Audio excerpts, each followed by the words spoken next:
بسم اللہ الرحمن الرحیم اللهم صل على سيدنا مولانا محمد وعلى آل سيدنا مولانا محمد وبارك وسلم وصلی علیہ۔ امید ہے آپ تمام احباب خیروفیت سے ہوں گے اور سکرین آپ کو نظر آ رہی ہوگی کہ جس میں سورۃ الحجرات کی آیات 6 تا 10 آج کا ہمارا ٹاپک ہے، جس میں اللہ تعالیٰ نے اپنے پاک کلام میں مختلف ہدایات عطا فرمائی ہیں۔ Preamble of this lecture is previously we know about Surah Hujurat, and in this lecture we will study the verses of Surah Hujurat from 6 to 10. Learning outcomes of this lectures are at the end of this lecture we will be able to understand translation of the verses, explanation of the Surah Al-Hujurat verses from 6 to 10.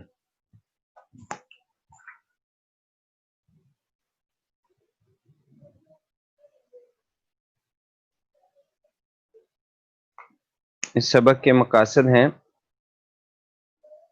کہ پہلی بات تو یہ کہ سنی سنائی بات پر عمل کا نقصان واضح کرنا، معاشرتی مسائل پر روشنی ڈالنا،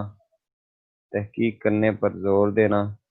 اور صلح کرانے کی اہمیت واضح کرنا۔ آیت نمبر 6 میں اللہ تعالیٰ نے ارشاد فرمایا ہے، یا ایھا الذین آمنوا ان جاءکم فاسق بنبأ فتبینوا ان تصیبوا قوما بجہالۃ فتصبحوا علی ما فعلتم نادمین۔ یہ سورہ حجرات کی آیت نمبر 6 ہے کہ جس میں اللہ رب العزت نے یہ ارشاد فرمایا ہے کہ یا ایھا الذین آمنوا، اے ایمان والو، ان جاءکم فاسق بنبأ، اگر تمہارے پاس کوئی فاسق بد کردار خبر لے کر آئے،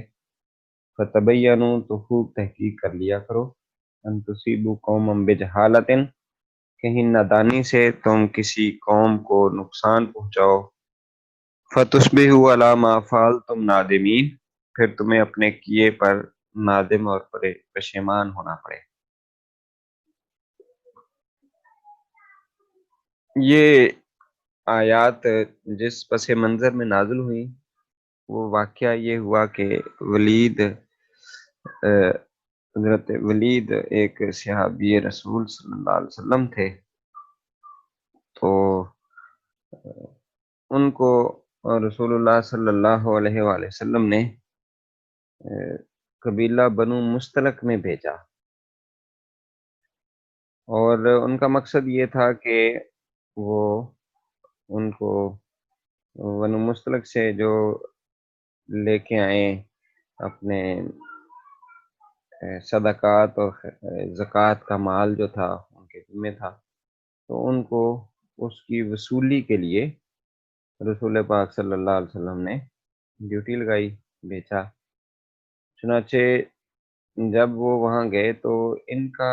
اس قبیلے کے ساتھ پہلے کوئی دشمنی تھی زمانہ جاہلیت سے۔ جب وہ باہر نکلے اور ان کا استقبال کیا تو یہ سمجھے کہ یہ شاید مجھے مارنے کے لیے نکل رہے ہیں۔ جب وہ صحابی آگے بڑھے تو انہوں نے گمان کیا کہ یہ مجھے مارنے کے لیے نکلے ہیں بنو مستلق کے لوگ، چنانچہ وہ وہیں سے واپس پلٹ گئے اور جا کر رسول اللہ صلی اللہ علیہ وسلم کو بتایا کہ وہ تو مجھے قتل کرنے کے ارادے سے نکلے تھے اور میں وہاں سے بھاگ آیا ہوں، انہوں نے کوئی زکوٰۃ یا صدقات نہیں دیے۔ رسول اللہ صلی اللہ علیہ وآلہ وسلم نے اس معاملے کی تحقیق کے لیے حضرت خالد بن ولید رضی اللہ تعالی عنہ کو بھیجا اور کہا کہ آپ ذرا معاملے کی تحقیق کریں کہ کیا ایسا ہی ہے جیسا انہوں نے بیان کیا ہے۔ تو حضرت خالد بن ولید رضی اللہ تعالیٰ عنہ جب تشریف لے گئے تو انہوں نے دیکھا کہ وہ اذانیں دیتے ہیں، نمازیں ادا کرتے ہیں، اور انہوں نے جو زکوٰۃ اور صدقات کا مال تھا وہ بھی آپ کے حوالے کر دیا۔ وہ لے کر واپس مدینہ میں آ گئے تو اس موقع کے اوپر یہ آیت نازل ہوئی کہ اگر کوئی شخص تمہارے پاس کوئی خبر لے کر آتا ہے تو اس کی تحقیق کیے بغیر ہی اس کے اوپر کاروائی نہ کیا کرو، ورنہ تمہیں نقصان ہونے کا اندیشہ ہے۔ بالعموم ہم بھی اگر کوئی شخص کسی کی بات جو ہے وہ ہمارے پاس لے کر آتا ہے تو تحقیق کیے بغیر ہی ہم اس پہ کاروائی کرنے کی کوشش کرتے ہیں، جس سے نقصان ہونے کا اندیشہ ہوتا ہے۔ تو ہمیشہ یاد رکھیں کہ اگر کوئی بات کسی کی طرف سے پہنچے تو اس کی پہلے تصدیق کر لی جائے، معلوم کر لیا جائے کہ جس کی طرف یہ بات منسوب کی گئی ہے کیا اس نے یہ بات کی بھی ہے یا نہیں کی۔ اگر یہ کلیئر کر لیا جائے تو اس سے بہت ساری جو قباحتیں ہیں، جو پریشانیاں ہیں، جو دشمنیاں ہیں، وہ ختم ہو سکتی ہیں۔ تو اس آیت سے جہاں یہ بات پتہ چلتی ہے کہ ہمیں کسی شخص کے اوپر جو ہے وہ پورا اعتماد کر کے اسی کی بات کے اوپر جب دوسرے شخص کی بات نہ سنی جائے اس وقت تک کوئی بھی ایسے ہی فیصلہ بھی یک طرفہ طور پر نہیں کر لینا چاہیے کہ ایک طرف سے بات سن لی گئی اور دوسرے فریق کی جو ہے نا وہ بات نہیں سنی گئی، تو اس صورت کے اندر بھی کوئی نقصان ہونے کا اندیشہ ہو سکتا ہے۔ لہذا دونوں فریقوں کی بات سن کر پھر کسی نتیجے تک پہنچنے کی کوشش کرنی چاہیے۔ اس کے بعد اگلی جو آیت ہے اس میں اللہ رب العزت نے ارشاد فرمایا کہ وَاعْلَمُوا أَنَّ فِيكُمْ رَسُولَ اللَّهِ، کہ جان لو تمہارے درمیان اللہ کے رسول موجود ہیں۔ لو یطیعکم فی کثیر من الامر لعنتم، اگر وہ اکثر معاملات میں تمہاری پیروی کریں یعنی تمہاری بات مان لیں، لعنتم تو تم مشقت میں پڑ جاؤ۔ ولیکن اللہ حبب علیکم الایمان، لیکن اللہ تعالیٰ نے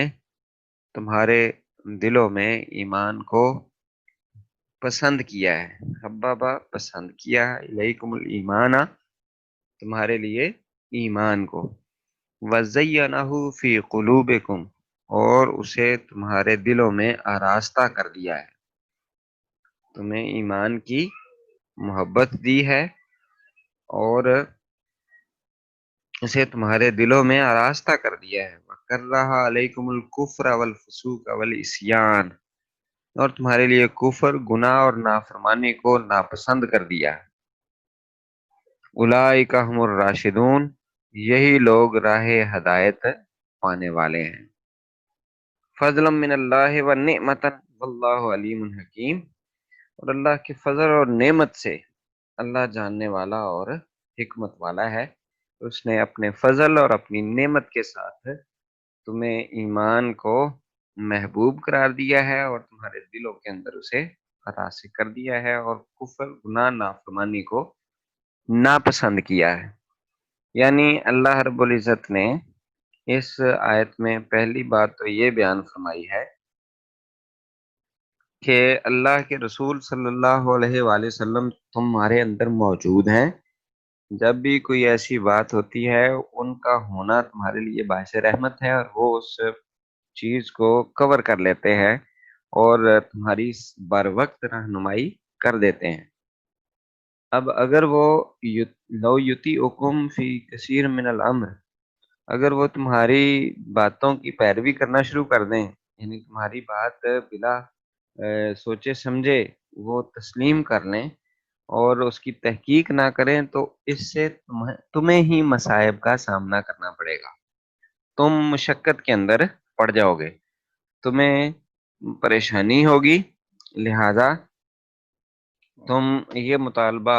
اس قسم کا نہ رکھو کہ وہ ہر بات جو ہے وہ تمہاری چپ کر کے مان لیں، بلکہ اللہ تعالیٰ نے تمہیں جو یہ ایمان کی دولت عطا فرمائی ہے اور تمہارے دلوں کے اندر اسے آراستہ کر دیا ہے، اس پر تمہیں اللہ کا شکر گزار ہونا چاہیے کہ یہ اللہ کا بہت بڑا فضل ہے اور اس کی بہت بڑی یہ نعمت ہے کہ اس نے تمہارے لیے ایمان کو پسند کیا ہے اور کفر، فسوق یعنی گناہ اور عصیان نافرمانی، ان تینوں چیزوں کو ناپسند کیا ہے۔ یعنی اگر ہم کفر سے دور رہتے ہیں، گناہوں سے دور رہتے ہیں، اللہ کی نافرمانی سے بچتے ہیں،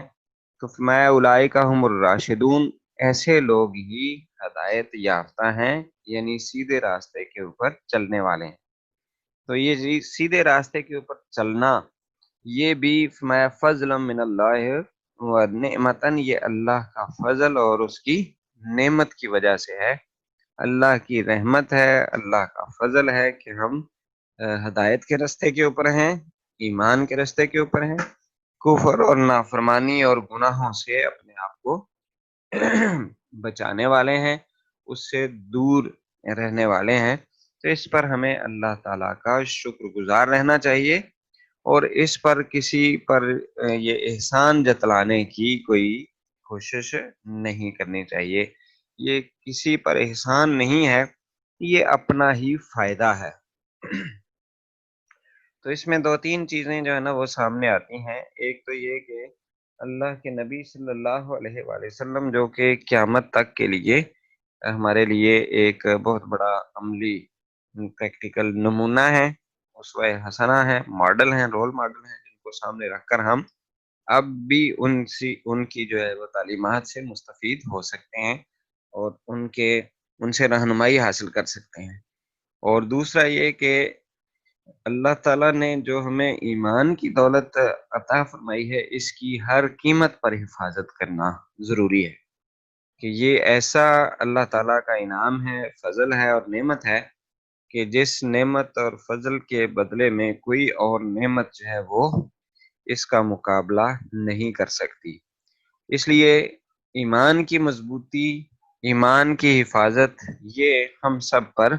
لازم ہے کہ ہم اس کا لحاظ رکھیں، پاس رکھیں اور کفر، گناہ اور نافرمانی سے بچتے رہیں، تاکہ سیدھے راستے کے اوپر قائم رہیں، چونکہ سیدھا راستہ ہی وہ راستہ ہے کہ جو جنت کی طرف لے جانے والا راستہ ہے، جو کامیابی کا راستہ ہے، جو فلاح کا راستہ ہے، جو نجات کا راستہ ہے، جو جنت کا راستہ ہے، جو کہ ہمارے لیے فائدہ مند ہے۔ اور جو کفر نافرمانی کا راستہ ہے، جو اللہ تعالیٰ کی نافرمانی اور گناہوں کا راستہ ہے، وہ جہنم کا راستہ ہے، وہ گمراہی کا راستہ ہے اور وہ جہنم میں جانے کا باعث بن سکتے ہیں۔ اس لیے اللہ تعالیٰ کے فضل پر، اللہ کی نعمت پر شکر گزار رہنا چاہیے، کیونکہ واللہ علیم حکیم، اللہ تعالیٰ جاننے والا اور حکمت والا ہے، اللہ تعالیٰ کے علم میں ہے ہر چیز۔ اس لیے ہمیں اللہ تعالیٰ سے ڈرتے رہنا چاہیے اور اس کے سامنے نافرمانی نہیں کرنی چاہیے۔ اس سے اگلی آیت میں اللہ رب العزت نے ارشاد فرمایا وَإِن طَائِفَتَانِ مِنَ الْمُؤْمِنِينَ اقْتَتَلُوا فَأَصْلِحُوا بَيْنَهُمَا فَإِن بَغَتْ إِحْدَاهُمَا عَلَى الْأُخْرَى فَقَاتِلُوا الَّتِي تَبْغِي حَتَّى تَفِيءَ إِلَى أَمْرِ اللَّهِ فَإِن فَاءَتْ فَأَصْلِحُوا بَيْنَهُمَا بِالْعَدْلِ وَاقْسِطُوا إِنَّ اللَّهَ يُحِبُّ الْمُقْسِطِينَ۔ فرمایا اگر دو مومنوں کے گروہ آپس میں لڑ پڑے تو صلح کروا دو، ان کے درمیان صلح کروا دو۔ فَإِن بَغَتْ إِحْدَاهُمَا عَلَى الْأُخْرَى، پھر اگر ان میں سے ایک گروہ زیادتی کرے دوسرے پر تو کیا کرو، فَقَاتِلُوا الَّتِي تَبْغِي حَتَّى تَفِيَّ إِلَى أَمْرِ اللَّهِ، تو تم اس سے لڑو جو زیادتی کرتا ہے یہاں تک کہ وہ اللہ کے حکم کی طرف رجوع کر لے۔ فَإِن فَاءَتْ فَأَصْلِحُوا بَيْنَهُمَا بِالْعَدْلِ وَاقْسِطُوا، پھر جب وہ رجوع کر لے تو ان دونوں کے درمیان عدل کے ساتھ صلح کروا دو، اور یاد رکھو تم انصاف کرو ان اللہ یحب المقسطین، بے شک اللہ انصاف کرنے والوں کو دوست رکھتا ہے۔ تو اس آیت میں اللہ رب العزت نے چونکہ زندگی کے اندر اکٹھے رہتے ہوئے افراد معاشرہ جو ہے وہ آپس میں بعض اوقات تلخ کلامی کی صورت کے اندر لڑائی جھگڑے تک پہنچ جاتے ہیں، تو فرمایا کہ اگر دو گروہ آپس میں لڑ پڑے مومنوں کے تو ان کے درمیان صلح کروا دو۔ واقعہ یہ ہوا، اس کا شان نزول اس طرح سے بیان کیا جاتا ہے کہ رسول اللہ صلی اللہ علیہ وآلہ وسلم کہیں تشریف لے جا رہے تھے، تو راستے میں آپ کا جو وہ دراز گوش تھا، یعنی جس پہ اوپر سوار ہو کر آپ جا رہے تھے، تو وہاں ایک باغ کے اندر وہاں پر آپ صلی اللہ علیہ وسلم رکے۔ وہاں اس دراز گوش نے، اس سواری نے مطلب یورن کر دیا، اور ایک منافق وہاں پر موجود تھا، اس نے اپنے منہ پہ ہاتھ رکھ لیا، ناک کو ڈھانپ لیا اس کی اسمیل محسوس کرتے ہوئے۔ تو جو دوسرے صحابی تھے انہوں نے کہا کہ یہ جو رسول اللہ صلی اللہ علیہ وسلم کی سواری ہے، اس کا جو یورن ہے وہ تمہارے پسینے سے، تمہاری جو ہے نا وہ خوشبو سے بہتر ہے۔ تو اس کے اوپر رسول اللہ صلی اللہ علیہ وسلم تو وہاں سے چلے گئے، تو ان کے درمیان آپس میں یہ جھگڑا پیدا ہو گیا۔ چنانچہ دونوں قبیلوں کے لوگ جو ہے وہ آمنے سامنے ہو گئے، بات ہاتھا پائی تک پہنچ گئی، اور پھر آپ صلی اللہ علیہ وسلم کو پتہ چلا تو آپ صلی اللہ علیہ وسلم تشریف لائے اور ان کے درمیان پھر صلح کروا دی۔ تو یہ ایک مطلب عملی صورتحال آپ صلی اللہ علیہ وسلم کی تھی کہ آپ صلی اللہ علیہ وسلم دو لڑائی کرنے والے گروہوں کے درمیان صلح کروانے والے ہیں۔ تو اس اعتبار سے یہ پھر آیات نازل ہوئی کہ اگر مومنوں کے دو گروہ آپس میں لڑ پڑیں تو ان کے درمیان صلح کروا دو۔ فَإِن بَغَتْ إِحْدَاهُمَا عَلَى الْأُخْرَىٰ، بعض اوقات ایسا ہوتا ہے کہ ایک گروہ جو ہے وہ صلح کے اوپر راضی ہوتا ہے اور دوسرا راضی نہیں ہوتا، تو اس کے حوالے سے یہ پھر حکم ہے کہ جو راضی نہیں ہوتا اس کو، اس کے خلاف جدوجہد کرو، کوشش کرو کہ وہ بھی راہ راست کے اوپر آ جائے اور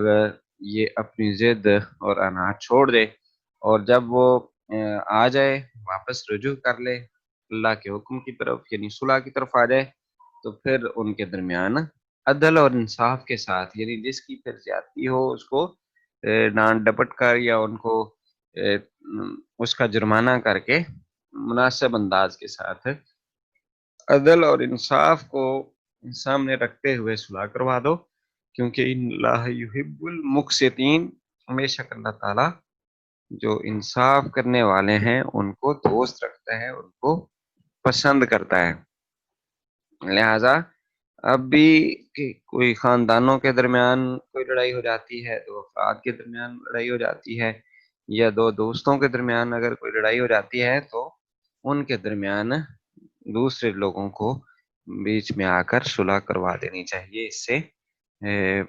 معاشرہ جو ہے وہ پرسکون رہتا ہے اور ان کو فائدہ ہوتا ہے۔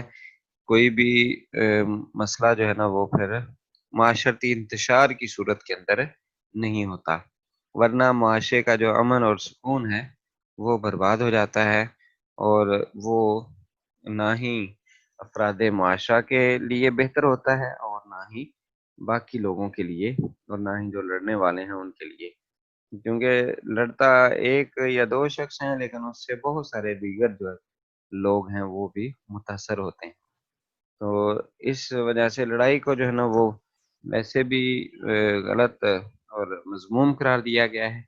لڑائی جھگڑا کرنے سے بچنے کی تلقین کی گئی ہے، لہذا اس سے بچنا چاہیے۔ اس کے بعد 10 نمبر آیت میں اللہ پاک نے فرمایا انما المؤمنون اخوہ، یہاں پر تمام مومنوں کو آپس میں بھائی بھائی قرار دیا گیا ہے کہ بے شک مومن جو ہیں وہ آپس میں بھائی بھائی ہیں۔ تو انما المؤمنون اخوہ سے اخوت اسلامی کی طرف اشارہ ملتا ہے کہ رسول اللہ صلی اللہ علیہ وسلم پر ایمان رکھنے والے اور اللہ پر یقین رکھنے والے جب کلمہ طیبہ لا الہ الا اللہ محمد رسول اللہ پڑھ لیتے ہیں تو وہ ایک طرح سے دینی بھائی بن جاتے ہیں، چاہے ان کا قبیلہ، ان کا جو خاندان، ان کا علاقہ، ان کی جو نسل ہے وہ جتنی مرضی مختلف ہو، لیکن وہ دینی اعتبار سے مومن بن گئے تو وہ آپس میں بھائی بھائی ہیں۔ وہ دنیا کے کسی بھی خطے میں، علاقے میں، ملک میں رہنے والے ہیں تو وہ اخوت کے اس پلیٹ فارم کے اوپر آتے ہوئے ایک دوسرے کے وہ بھائی بن جاتے ہیں۔ تو فرمایا فاصلحو بین اخویکم، فاصلحو بین اخویکم، لہذا تم اپنے بھائیوں کے درمیان صلح کروا دو۔ کہ کوئی کہیں بھی مسلمان آپس میں